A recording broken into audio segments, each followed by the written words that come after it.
Ibisata 16 bishobora gufasha mu gikorwa c'Imana canke mw'ishengero rya Kristo Yesu. Turasoma ijambo ry'Imana cete ca mbere Paulo yandikiye ishengero ry'i Korinto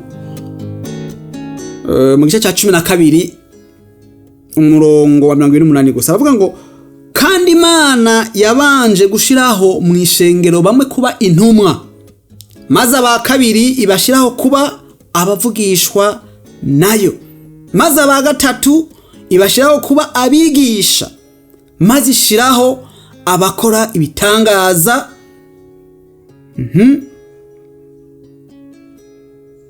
maze ishiraho abahawe ingabire zo gukiza indwara, n'abahawe gufasha abandi, n'abahawe kurongora, n'abahawe kuvuga indimi nyinshi. Ishengero rya Kristo Yesu n'umubiri wa Kristo ugizwe n'abizera batandukanye ariko bakorera hamwe mu rukundo no mu bumwe. Nk'uko umubiri ugira ingingo nyinshi zitandukanye kandi zifise ibikorwa bitandukanye, niko no mu ishengero habamwo ibisata bitandukanye bifasha igikorwa c'Imana kugenda neza. Buri gikorwa gifise inshingano zaco kandi byose bikorera hamwe kugira ngo ubwa mbere izina ry'Imana rishigwe hejuru, ubwa kabiri ubutumwa bwiza bushikirizwa abantu, ubwa gatatu abizera bakure mu mpwemu, ubwa kane ishengero rikorere mu rutonde rwiza, ubwa gatanu abantu bafashwe kandi bakomezwe. Igisata ca mbere ni igisata c'uburongozi bw'ivy'impwemu. Igisata ca mbere igisata c'uburongozi bw'ivy'impwemu. Turavuga ibisata bishika ku 16 bishobora kuba vyinshi hamwe canke bikaba bike ahandi, biba bivanye n'umwe wese n'urutonde, ariko ikigaragara cyo nuko ibisata ni nkenerwa. Igisata rero ca mbere ni igisata c'uburongozi bw'ivy'impwemu. Abikorinto ba mbere igice ca 12 umurongo wa 28. Iki gisata kiyoboye ishengero mu vy'impwemu, kiyobora ishengero mu vy'impwemu no mu nyigisho. Kiba kirimwo intumwa, harimwo abavugishwa n'Imana, harimwo abavuga butumwa, harimwo abungere, harimwo abigisha. Inshingano kuyobora ishengero mu nzira y'Imana, kwigisha ijambo ry'Imana, gusenga no gukomeza ishengero, kurinda no gukinga inyigisho z'ibinyoma, gufasha abantu gukura mu mpwemu, gushinga no gukomeza amashengero, guhanura no gukangura abantu. Igisata ca kabiri ni igisata c'abakuru, abashinga nta bishengero canke abajenama bishengero. Icete ca mbere ca Timoteyo igice ca 3 canke mu gitabo ca Tito icete ca Tito mu gice ca mbere. Aba n'abantu bakuza mu kwizera bafasha mu kuyobora ishengero. Inshingano ni gufasha mu gufata ingingo z'ishengero, gukomeza ubumwe bw'abizera, gutatura amatati no gutanga impanuro, guhagararira umutekano n'urutonde mu ishengero, gushigikira umwungere mu bikorwa vy'ishengero. Igisata ca gatatu ni igisata c'abadiakoni, vyakozwe n'intumwa igice ca 6. Iki gisata gifasha mu bikorwa vya misi yose vy'ishengero. Inshingano ni gutunganya ibikorwa vy'ishengero, kwakira abantu mu ishengero, gukurikirana ivyankenerwa vy'ishengero, gufasha abarongozi kugira ngo bibande ku ijambo ry'Imana no kugusenga. Igisata ca kane ni igisata c'uguhimbaza Imana no gutazira. Zaburi y'ijana canke Zaburi 150. Imirongo ni myinshi, iyi niyo nagenda hitamwo, ni myinshi ishobora kurenga, ishobora gushigikira igisata. Iki gisata rero c'uguhimbaza Imana no gutazira gifasha ishengero kwegera Imana biciye mu guhimbaza no mu gutazira. Iki gisata harimwo abaririmbyi, abacuraranzi hamwe n'imigwi canke abayoboye integuro zo guhimbaza no gutazira, groupe de louange et adoration. Inshingano kuyobora ishengero mu guhimbaza no gutazira Imana, gutegura indirimbo n'ibihe byo guhimbaza no gutazira Imana, gufasha abantu kwinjira mu bwiza bw'Imana biciye mu ndirimbo, gukoresha ingabire zo gucaranga mu gukorera Imana. Igisata ca gatanu ni igisata civuga butumwa n'ubumisiyoneri. Matayo 28 umurongo wa 19. Iki gisata kirajwe ishinga no gushikana ubutumwa bwiza kure. Inshingano kuvuga ubutumwa bwiza hanze y'ishengero, kujana ubutumwa mu mihana no mu bisagara, gutanguza amashengero mashasha, gushikira abataramenya Kristo, gutegura ibikorwa vy'ivuga butumwa. Igisata ca gatandatu ni gisata c'abasenzi. Yakobo igice ca gatanu umurongo wa 14 na 16 ushaka 16. Iki gisata c'abasenzi gifasha mu gusengera abantu no mu bikorwa vy'impwemu. Inshingano gusengera abagwayi, gusengera abafise imitwaro y'ubuzima, gufasha abantu mu rugamba rw'ivyampwemu, gukomeza abanyantege nke mu kwizera, gushigikira no gukomeza ibikorwa vy'amasengesho mu ishengero. Igisata c'indwi ni igisata c'inyigisho, étude biblique, inyigisho za Bibiliya, étude biblique. Byakozwe n'intumwa igice ca kabiri umurongo wa 42. Iki gisata kirajwe ishinga no kwigisha ijambo ry'Imana. Inshingano kwigisha Bibiliya, kumenyereza abakristo bashasha, gutegura inyigisho, gukomeza abantu mu kuri kw'ijambo ry'Imana, gutegura abakozi b'Imana. Igisata c'umunani canke departement y'umunani ni igisata cyo gufashanya n'imibano. Ibyakozwe n'intumwa igice ca gatandatu umurongo wa 1 gushika ku w'indwi canke mu Baroma igice ca 12 umurongo wa 13. Iki gisata gifasha abantu bari mu ngorane. Inshingano ni gufasha abakene, gushigikira imfuvyi n'abapfakazi, gufasha abagwaye n'abari mu marushwa, gutanga imfashanyo mu bihe bikomeye, gukomeza urukundo hagati y'abizera. Igisata c'icenda canke departement igicenda ni igisata c'ugwaruka, departement y'ugwaruka. Musiguzi igice ca 11 umurongo w'icenda canke cete ca mbere ca Timoteyo igice ca 4 umurongo wa 12. Iki gisata c'ugwaruka gifasha ugwaruka gukura mu nzira nziza y'Imana.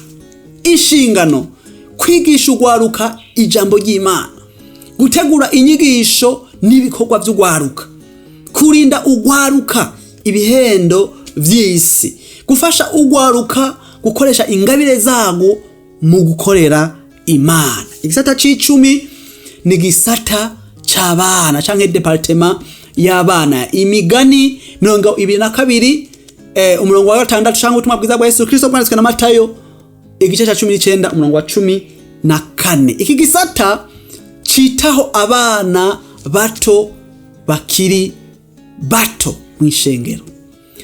Inshingano kwigisha abana Bibiliya, kubamenyereza gusenga no gukunda Imana, gutegura ibikorwa vy'abana, kurera abana mu buryo bwiza bwa Gikristo. Igisata ca 11 ni igisata c'abakenyezi, igisata c'abakenyezi canke departement y'abakenyezi. Imigani igice ca 31 umurongo wa 30 canke Tito igice ca 2 umurongo wa 3 gushika ku murongo wa 5.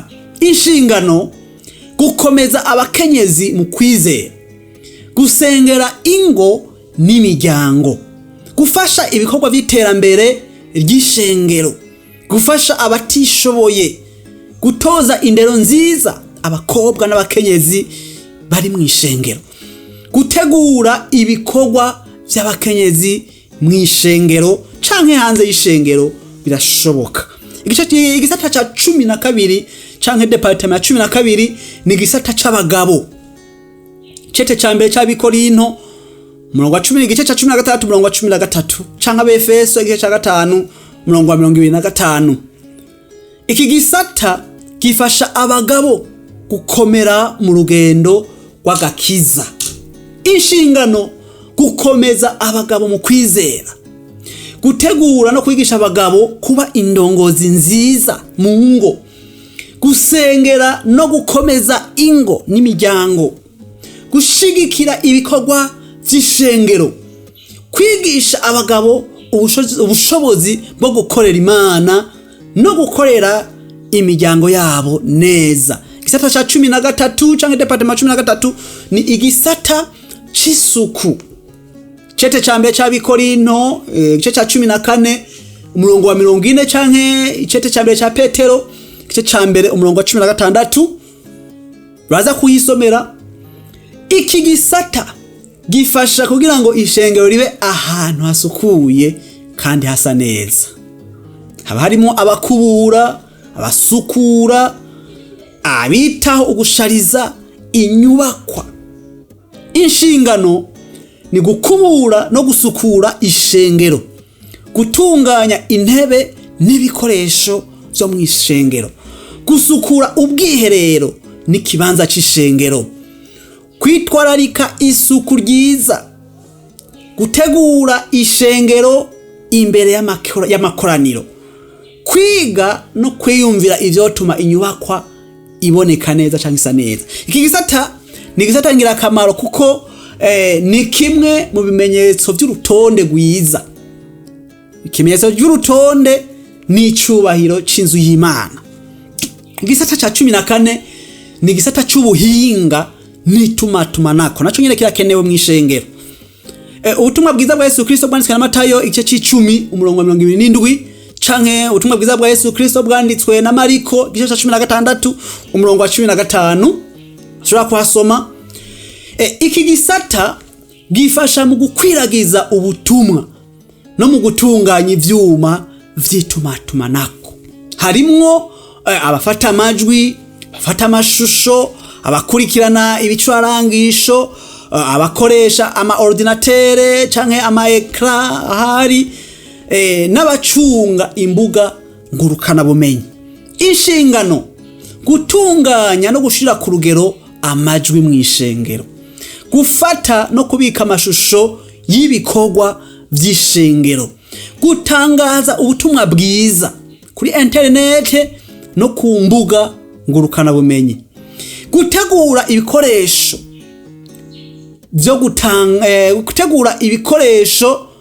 vyo gutangaza ikibiriraho aho babikora, gufasha mu gutanga amatangazo n'amakuru y'ishengero, gutunganya ivyuma vy'amajwi n'amashusho, kumenyesha no kurondera ibikenewe mu gisata. Igisata ca 15 ni gisata c'ubutunzi n'iterambere. Ubutumwa bwiza bwa Yesu Kristo bwanditswe na Luka igice ca 12 umurongo wa 42 canke cete ca kabiri c'abikorinto igice c'9 umurongo w'7. Iki gisata gifasha mu gucungera ivy'amatungo n'ubutunzi bw'ishengero. Inshingano gucungera amashikanwa ibigira 10, amaturo n'amashimwe bitangwa mw'ishengero, kubika neza amafaranga y'ishengero, gutegura raporo z'ivyinjira, ivyasohotse n'ivyakozwe, gucungera ibikoresho vy'ishengero, gutunganya imigambi y'iterambere. Igisata ca 16 ari naco ca nyuma ni igisata c'umutekano no kwakira abashitsi, cyo bita mu rurimi rw'Ikinyarwanda protocol. Abaheburayo igice ca 13 umurongo wa 2 canke utumwa icete ca mbere ca Petero igice ca 4 umurongo w'9. iki gisata gifasha kugira ngo ishengero ribe ahantu h'amahoro kandi hakira neza abantu. Inshingano: kwakira neza abashitsi, kuyobora abantu aho bicara, kurinda umutekano mu makoraniro, gufasha abantu bashasha kwiyumva neza mu ishengero, gukingira ishengero ibintu bishobora guteza umutekano muke. Reka tuvuge gatoyi ku ngabire nazo za mpwemu yera mu ishengero. Imana iha abantu ingabire zitandukanye kugira ngo zubake ishengero. Nta muntu n'umwe adafise ingabire kiretse umuntu adafise mpwemu yera. Ariko igice ca mbere umurongo wa 12, igice ca 12 umurongo w'indwi aravuga ngo yamara umuntu wese ahabwa ikimwerekana ko mpwemu kugira ngo bigire ikimazi. Muri izo ngabire rero ni ingabire zishika ku 9 nkuko tuzisanga ngaha mu gitabo ca abiko y'into cete ca mbere c'abiko y'into igice ca 12. Harimo ingabire y'ubwenge. Ingabire y'ubwenge ya mbere, ya kabiri ingabire y'ubumenyi, ingabire y'ukwizera no kwizera n'ingabire, ingabire yo gukiza indwara, ya gatanu ingabire yo gukora ibitangaza, ya gatandatu ingabire yo kuvugishwa, y'indwi ingabire yo kurobanura impwemu, 8 ingabire yo kuvuga indimi nyinshi, 9 ingabire yo gusobanura indimi. Izo ngabire zose zigamije kubaka ishengero, gufasha abandi, guhesha Yesu Kristo icubahiro, gukomeza ukwizera kw'abera. Ishengero rya Kristo rikora neza iyo buri muntu wese amenye igikorwa ciwe kandi akagikora mu rukundo no mu kwicisha bugufi. Ico gihe ntavunika canke ngo aheze ngo yidodombe.